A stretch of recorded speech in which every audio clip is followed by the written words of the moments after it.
Make your point on the News Hour. Join Arnab every night on the News Hour with your question. Ask your question and join the debate. In other international updates, British Prime Minister David Cameron makes one last appeal ahead of the referendum all set to take place today. Cameron appealed to his countrymen to vote to remain as part of the European Union. The Prime Minister urged the residents of Britain to think of their future as they head to the polling booths today. He claimed that Britain would be stronger, better off and safer in a reformed European Union. That our economy will be weaker if we leave and stronger if we stay. What that means is that on that ballot paper is British jobs, British families, the finances of people in our country, the strength of our country, and that is why we must vote Remain tomorrow in large numbers on Thursday. Now,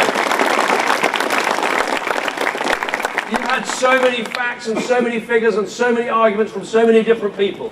I can reel them off again: the IMF, the OECD, the Governor of the Bank of England, the trade union movement, businesses large and small, world leaders, universities, everyone saying that our economy will suffer if we leave. And what is the response of the Leave campaign?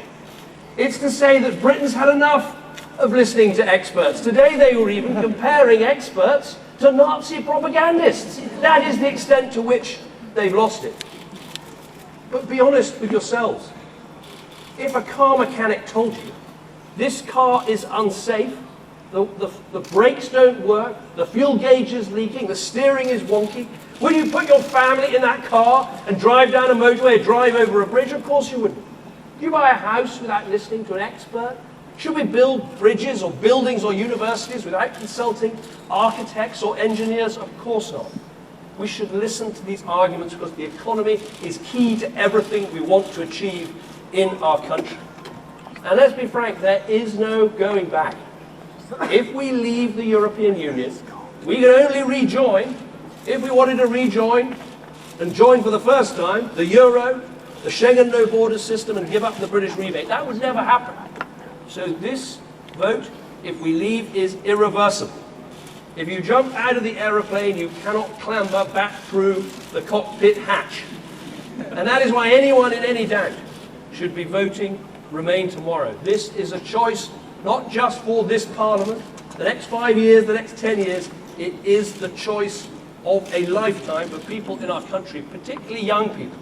And I would urge everyone, as they go home tonight and they think about how they're going to vote tomorrow, look at your children. Think of your grandchildren. Think of the opportunities you want for them. We don't want to cut them off from opportunity, cut them off from the world. We want to give them the best chance we can, and that is why we should vote Remain tomorrow.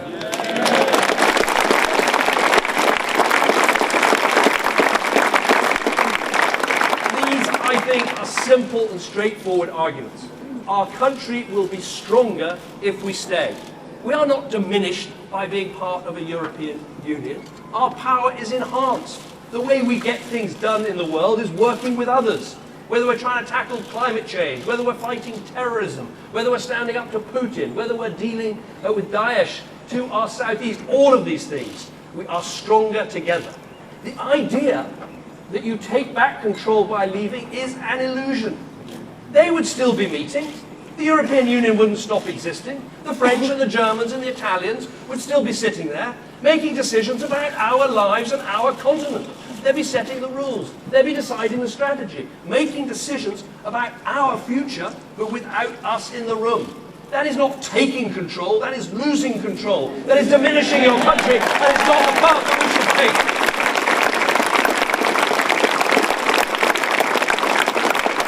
We will be safer. We will be safer. Our people will be safer. Our families will be safer inside the European Union. There's no doubt in my mind. I've spent the last 6 years knowing that the most important decisions I have to take are decisions about trying to keep us safe against terrorism and against crime. And of course there are many things that help us do this. The way our police work, the way our intelligence services work, the relationships we have around the world. But I'm in no doubt the cooperation we now get inside Europe is absolutely vital to keeping us safe. And imagine we leave And then we spend the next few years trying to get back into some of the information systems, the border systems, the terrorism systems, to keep our people safe. That's not the right thing to do, and that's why we should vote to remain tomorrow. But above all, the biggest argument is that we are better off staying inside a reformed European Union.